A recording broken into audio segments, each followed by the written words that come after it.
A phone call before the peace push. Donald Trump and Vladimir Putin speak directly hours before Trump's meeting with President Zelensky in Florida. Now Moscow reveals what was discussed. According to Kremlin foreign policy aide Yuri Ushakov, the call took place at Trump's initiative. The U.S. president wanted to hear Russia's assessment of the prospects for a peace agreement before facing Zelensky in person. Ushakov said Trump listened closely as Putin laid out Moscow's position on ending the conflict. The Russian leader stressed the importance of building on previous Russian-American understandings reached during the Anchorage summit and through subsequent contacts between both administrations. The Kremlin said both presidents share a similar view that a temporary ceasefire proposed by Ukraine and Europe would only prolong the war. Moscow argues such a pause would allow Ukrainian forces to regroup and risk renewed escalation on the battlefield. Putin reportedly told Trump that a lasting end to hostilities requires a bold political decision from Kyiv. He said Ukraine should address the future of Donbas without further delay, given the evolving situation on the front lines. Trump, for his part, repeatedly stressed the urgency of ending the war as quickly as possible. He spoke of what he called impressive prospects for economic cooperation between the United States, Russia, and Ukraine once the fighting ends. According to the Kremlin readout, Trump acknowledged the Ukraine conflict as his most difficult foreign policy challenge. He also said he now sees renewed proof of Russia's commitment to a diplomatic settlement. This, Ushakov said, will shape Trump's talks with Zelensky. A telephone conversation between Russian President Vladimir Putin and the President of the United States, Donald Trump, has just concluded. The call was initiated by the U.S. President, who wanted to discuss with our President the current situation in the context of the Ukrainian conflict and the possibilities for its resolution. He wanted to address these issues ahead of a personal meeting with Zelensky, scheduled to take place later today in Mar-a-Lago, Florida.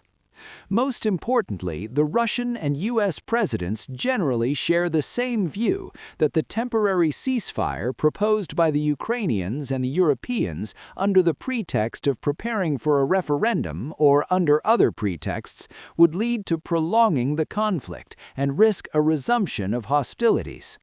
For complete cessation of hostilities, a bold, responsible political decision is needed from Kyiv first and foremost that aligns with the work being conducted through the Russian-American channel. This decision, related to the Donbas, with the current situation on the front taken into account, would make sense for the Ukrainian regime to make without delay. Donald Trump consistently emphasized the need to bring the war to an end as soon as possible. He spoke of impressive prospects for economic cooperation between the United States and both Russia and Ukraine. Acknowledging that the Ukrainian crisis has proven to be the most difficult for him, Trump said that he had once again been convinced of Russia's commitment to a political and diplomatic settlement. It is with this understanding in mind that he intends to conduct today's talks with Zelensky. One of the most significant outcomes was Putin's agreement to continue negotiations through two newly created working groups. One will focus on security issues, the other will address economic matters. The terms are expected to be finalized in early January. Both leaders also agreed to speak again by phone shortly after Trump concludes talks with the Ukrainian delegation in Florida. Earlier, Trump described the call as very productive in a post on Truth Social. Zelensky, meanwhile, has said he hopes to reach a peace framework agreement.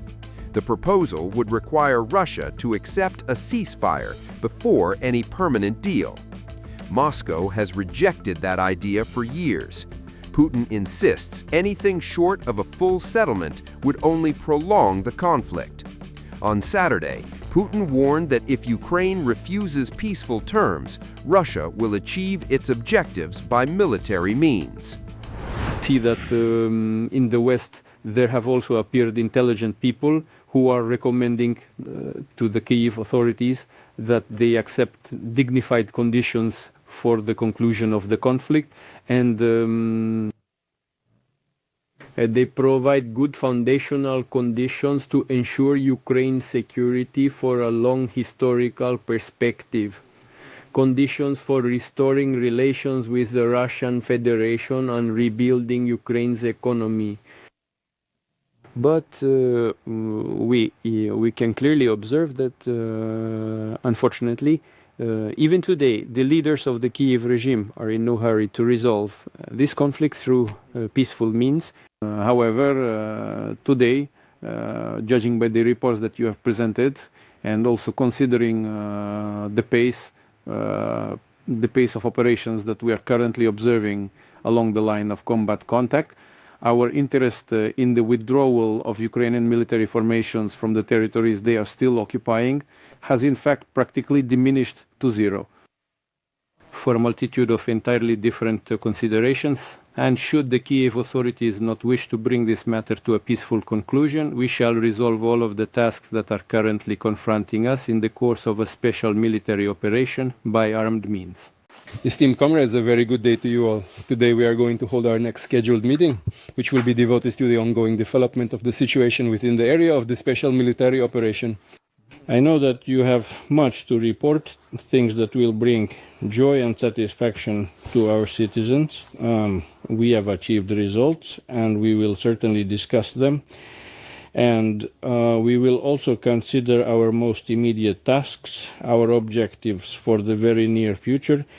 Today, I am asking the commanders of the Center and East groupings to provide a report, as I have already stated, on the current operational situation in these specific sectors of the front, particularly in your assigned areas, and on the results of the combat missions that have been carried out by your subordinate troops.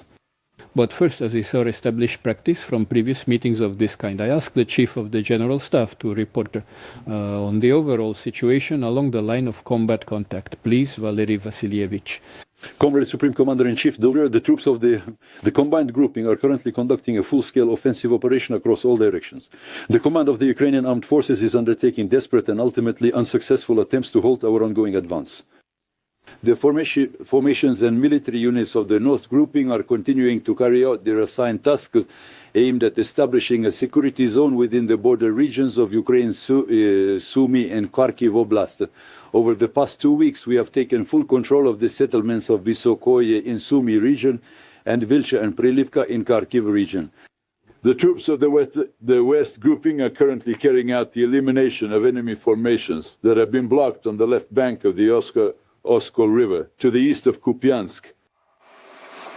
South of the Oskol River, Novoplatonovka has been liberated, and the clearing of Boguslavka is nearing completion. In the Krasny Liman direction, an enemy group has been encircled in the settlement of Drobyshevo, and its destruction is currently underway. In Krasny Liman, fighting is taking place in the southeastern and eastern parts of the city. The southern grouping, after liberating Seversk, is rapidly advancing towards Sloviansk. Kirovo settlement has been liberated. Street fighting continues in Kostiantynivka. Over half of the city's buildings are under our control. The forces of the center grouping have successfully completed the routing of the encircled contingent of the Ukrainian armed forces and have now fully liberated the city of Dimitrov. The east group of forces is currently advancing in a westward direction within the Zaporizhzhia region and also across the entire territory of the Dnipropetrovsk region, with the primary objective of establishing a security zone there. The city of Huliaipol has been successfully liberated. Additionally, over the past 2 weeks, 5 more settlements have been successfully brought under control in these operational areas. The expansion of the bridgehead of the western bank of the Haichu River is steadily continuing. Assault units of the Dnieper group of forces are conducting offensive operations in the Zaporizhzhia direction, have liberated the settlement of Stepnogorsk, and are completing the destruction of enemy formations in Primorskoye and Lukyanovskoye. Comrade Supreme Commander-in-Chief, the fulfillment of tasks for the liberation of Donbas, as well as the Zaporizhzhia and Kherson regions, will be continued by the combined groupings units joining with the troops. The report is concluded.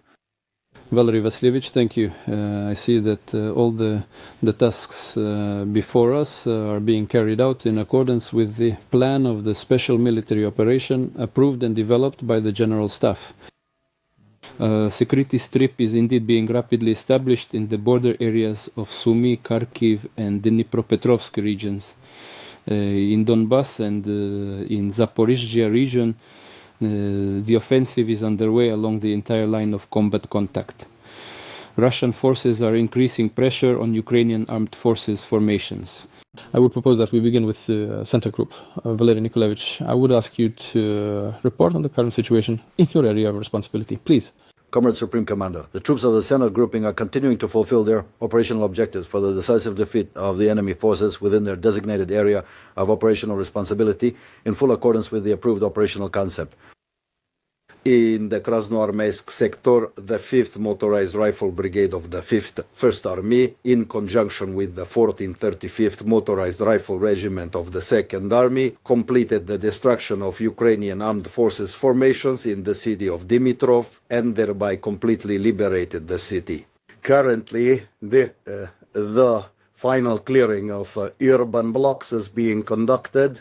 The evacuation of peaceful residents and operations to stabilize the situation around Dimitrov and Krasnoarmeysk.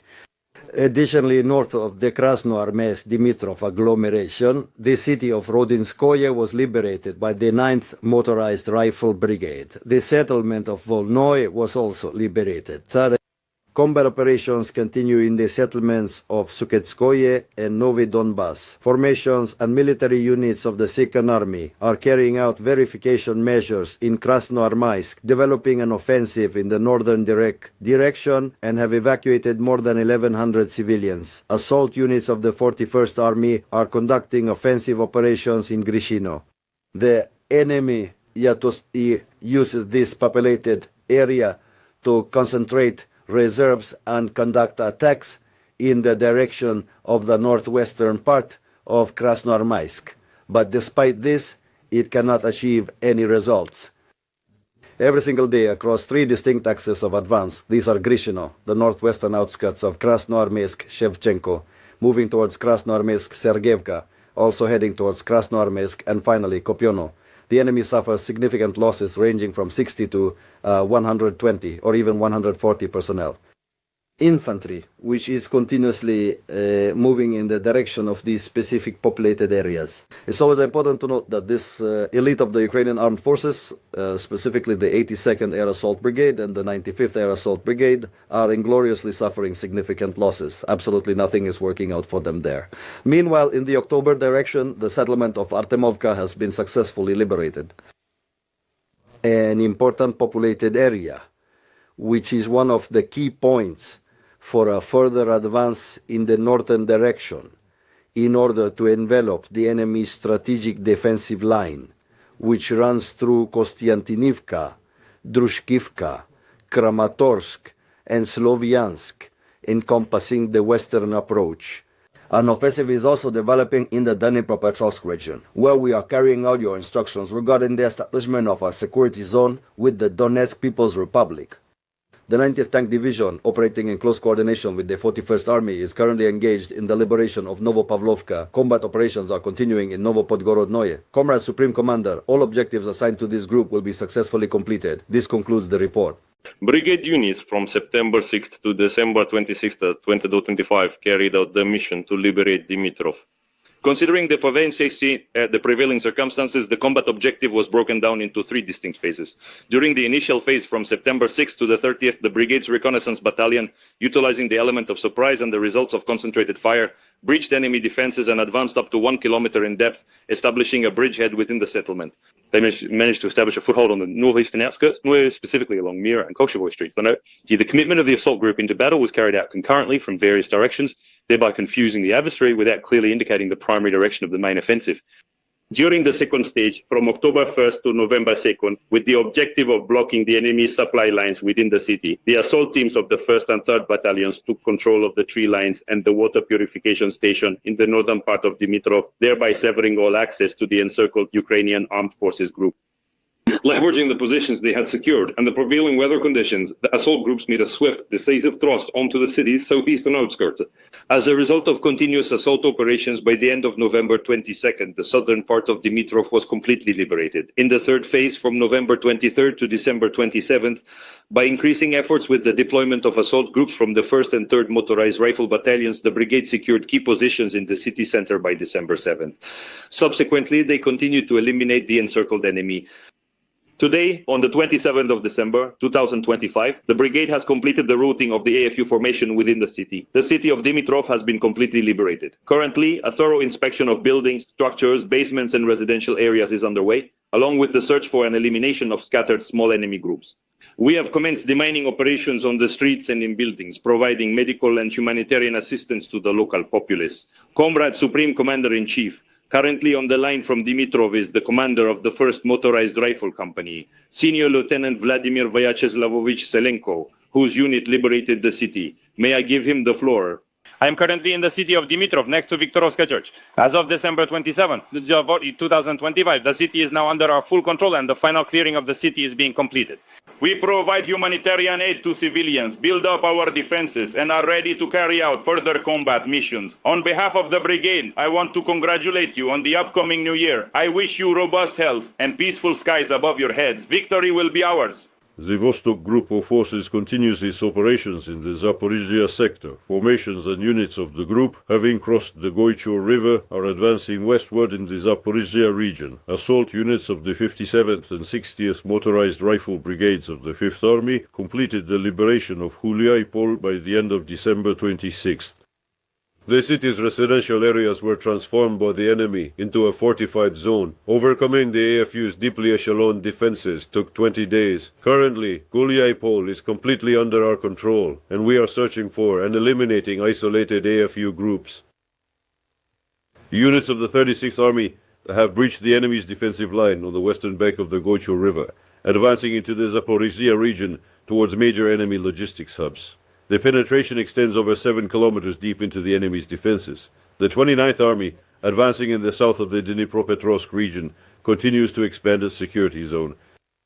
Since early December, the group has taken control of over 210 square kilometers of territory in Dnipropetrovsk and Zaporizhzhia regions. 10 settlements have been liberated, 4 in Dnipropetrovsk region and 6 in Zaporizhzhia.